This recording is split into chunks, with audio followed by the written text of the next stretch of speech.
4 दिसंबर 2008, Avenue मॉन्टेन, Paris.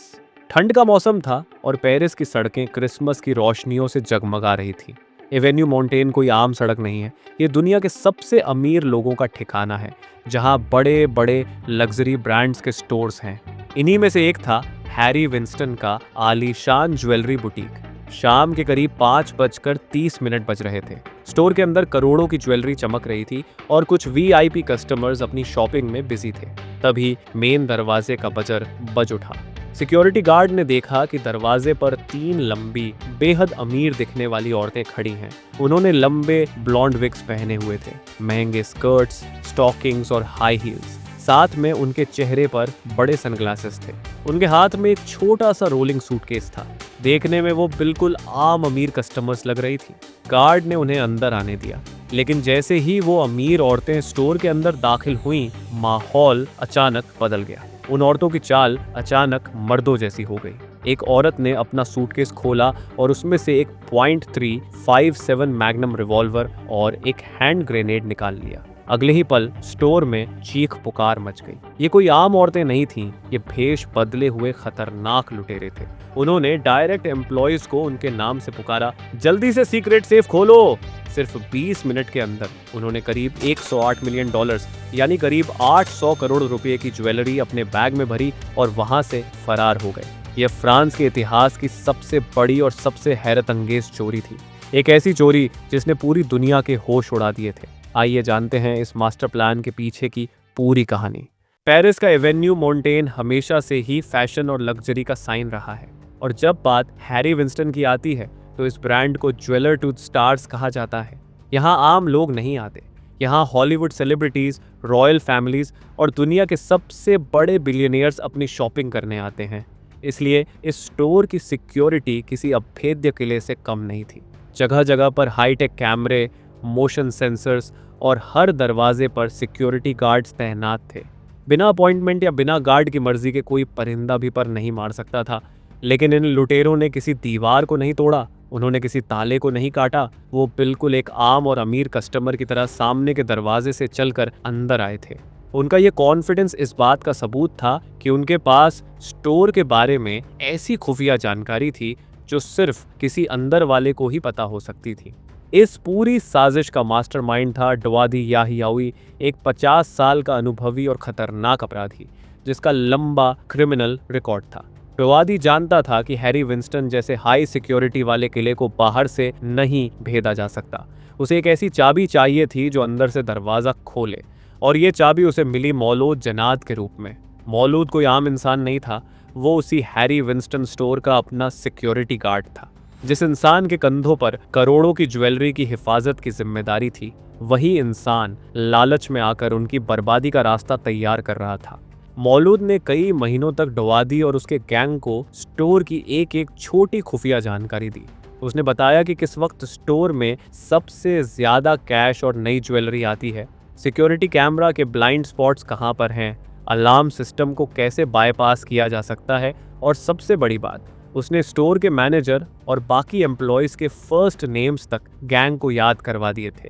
इसके अलावा Harry Winston store में कुछ ऐसी खुफिया तिजोरियां थीं जो आम लोगों या कस्टमर्स को तो छोड़िए, बाकी नए एम्प्लॉयज तक को नहीं पता थी। मौलूद ने उन सीक्रेट फ्लोर सेफ्स का नक्शे पर निशान लगाकर डवादी को दे दिया था।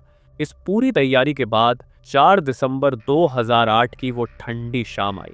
डवादी की गैंग के 4 लोग तैयार थे। उन्होंने डिसाइड किया कि अगर वो मर्दों के भेष में या मास्क पहनकर जाएंगे तो सिक्योरिटी गार्ड उन्हें दरवाजे पर ही रोक देगा। इसलिए उन्होंने औरतों का भेष बनाया, सिल्की लंबे blonde wigs, fashionable skirts, designer stockings और हाई हील्स। उन्होंने मेकअप भी किया था और बड़े बड़े डिजाइनर सनग्लासेस लगा रखे थे।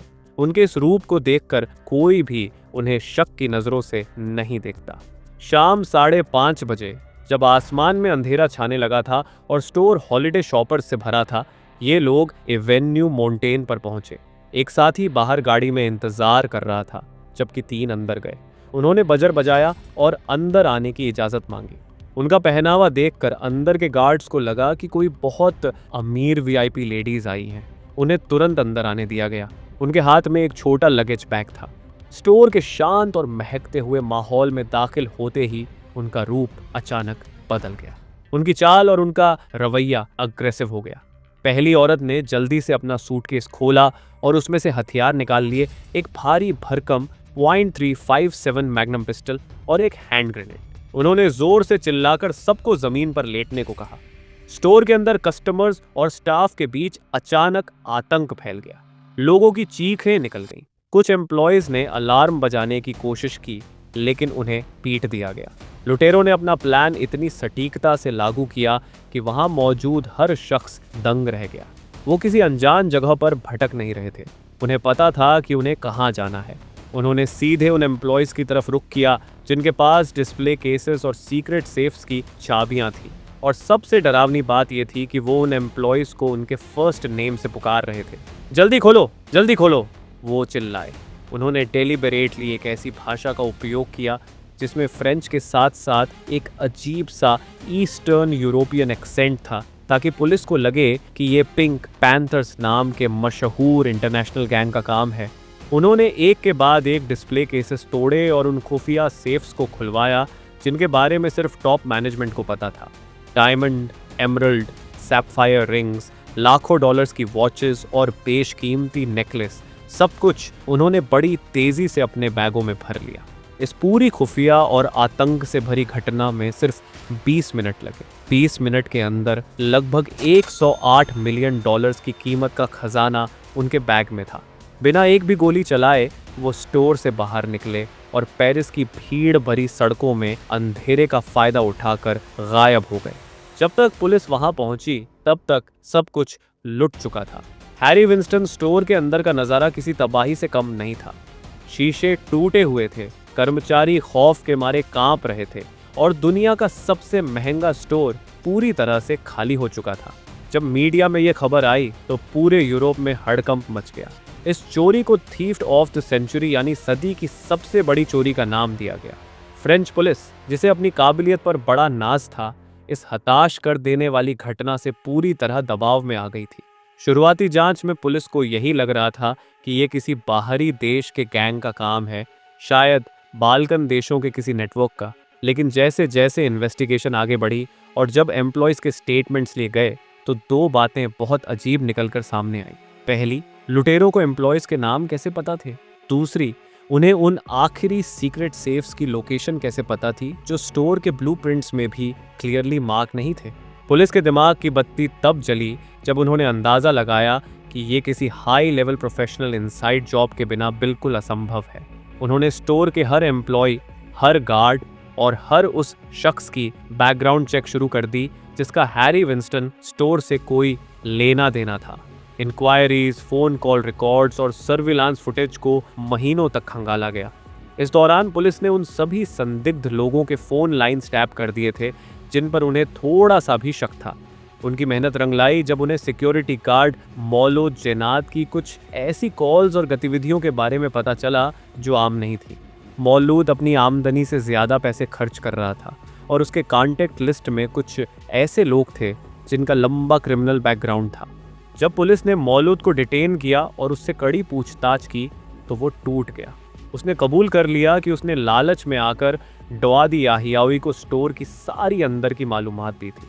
मौलूद के कबूलनामे के बाद फ्रेंच पुलिस ने अपना एक बड़ा स्टिंग ऑपरेशन प्लान किया। जून 2009 में, यानी चोरी के करीब 6 महीने बाद, पुलिस ने पेरिस के अलग अलग इलाकों में एक साथ छापे मारे। एक ही दिन में करीब 25 लोगों को इस मामले में अरेस्ट किया गया। लेकिन सबसे बड़ा सवाल अब भी यही था, वो 108 मिलियन डॉलर्स के हीरे और जवाहरात कहाँ हैं? टवादी और उसके साथियों ने कुछ भी बोलने से इनकार कर दिया था। जांचकर्ताओं ने उनके घरों और ठिकानों का चप्पा चप्पा छान मारा, लेकिन ज्वेलरी का एक बड़ा हिस्सा गायब था। कहा जाता है कि इन गैंग्स के पास ईस्टर्न यूरोप का एक बहुत बड़ा ब्लैक मार्केट नेटवर्क होता है, जहां इन हीरो को काट कर उनकी पहचान मिटाकर बेच दिया जाता है। सालों बीत गए लेकिन पुलिस ने हार नहीं मानी।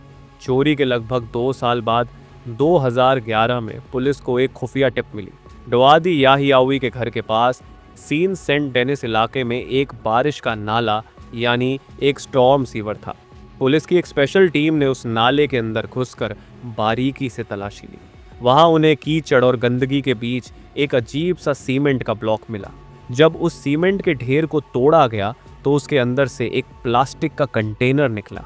ये देखकर पुलिस वालों की आंखें फटी की फटी रह गईं। उस प्लास्टिक के कंटेनर के अंदर हैरी विंस्टन से चुराई हुई 19 बेशकीमती अंगूठियां और 3 हीरे के झुमके मौजूद थे। इनकी अकेले की कीमत लगभग $20 मिलियन थी। टोआदी ने इस खजाने को आने वाले वक्त के लिए इस नाले में छुपा दिया था। हालांकि ये मूल चोरी का सिर्फ एक छोटा हिस्सा था, लेकिन ये पुलिस के लिए एक बहुत बड़ी जीत थी।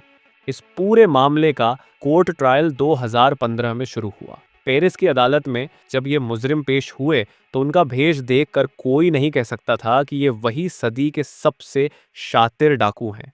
खुरखुरे बाल, थकी हुई आंखें और सड़े हुए कपड़ों में ये आम अपराधी लग रहे थे। उनके डिफेंस लॉयर ने कोर्ट में मजाक में ये भी कहा कि हॉलीवुड की फिल्मों में डाकू बुलेट प्रूफ जैकेट और हाई टेक गैजेट पहनते हैं, लेकिन इन लोगों ने तो औरतों के स्टॉकिंग्स और हाई हील्स पहनी थी। लेकिन उनकी ये हाई हील्स वाली ट्रिक बहुत भारी पड़ी थी। एक लंबी कानूनी लड़ाई के बाद अदालत ने 8 लोगों को इस ऑर्गेनाइज्ड रॉबरी में दोषी पाया। मास्टरमाइंड डोआदी याहियावी को 15 साल की कड़ी सजा सुनाई गई। वहीं अंदर का भेड़िया यानी सिक्योरिटी गार्ड मौलूद जन्नात को 2 साल की सजा मिली, क्योंकि उसने इन्वेस्टिगेशन में पुलिस का पूरा साथ दिया था।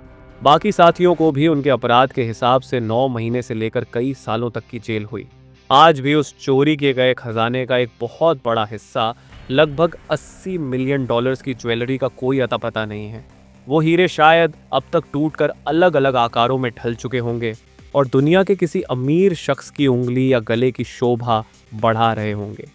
हैरी विंस्टन की इस डकैती में न कोई ताला टूटा, न खून बहा, बस एक प्लान और 800 करोड़ गायब। लेकिन डकैती का हर खेल इतना खामोश नहीं होता।